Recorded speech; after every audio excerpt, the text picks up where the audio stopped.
અમે તારીખ 16ના રોજ અમારી એક અરજી પોલીસ સ્ટેશનમાં સબમિટ કરી હતી. ત્યારબાદ અમે એ જ દિવસે કલેક્ટર શ્રી, જિલ્લા શિક્ષણ અધિકારી શ્રી અને એસપી સાહેબને પણ અમારી અરજી અમે ફોરવર્ડ કરી છે.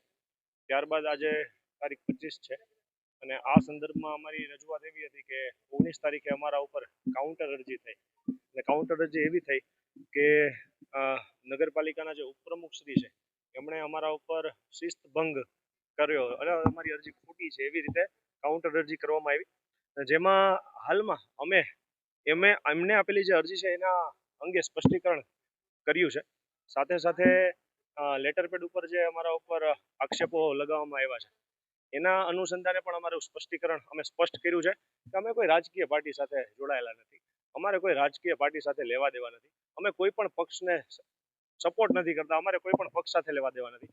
અમારી સાથે જે આવી ભ્રષ્ટાચારની જે ઘટના બનેલી છે અમે એનો વિરોધ દર્શાવીએ છીએ. પછી તમારે આવી રીતે રાજકીય રીતે જોડવાનો કોઈ વિકલ્પ નથી. આ એક ગુમરાહ કરવાની વાત છે કે ખોટી સાચી વાત છે ને ભૂલાવી દેવી અને ખોટી વાત ઉપર બધાનું ધ્યાન કેન્દ્રિત કરી દેવું. તો એને સ્પષ્ટીકરણ કરતું અમે આજે કલેક્ટર શ્રી, પ્રાંત અધિકારી શ્રી, જિલ્લા શિક્ષણ અધિકારી શ્રી અને એસપી સાહેબને પણ વાત કરી.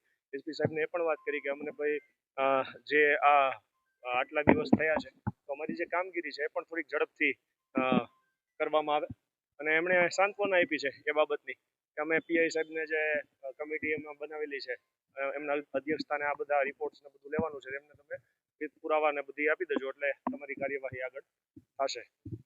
અને આના સંદર્ભમાં અમે પણ વાત કરી કે અમારે પોલીસ પ્રોટેક્શન જો બની શકે તો અમને આપો, એટલે એ સંદર્ભમાં પણ અમારે એમની સાથે વાત થઈ ગઈ છે.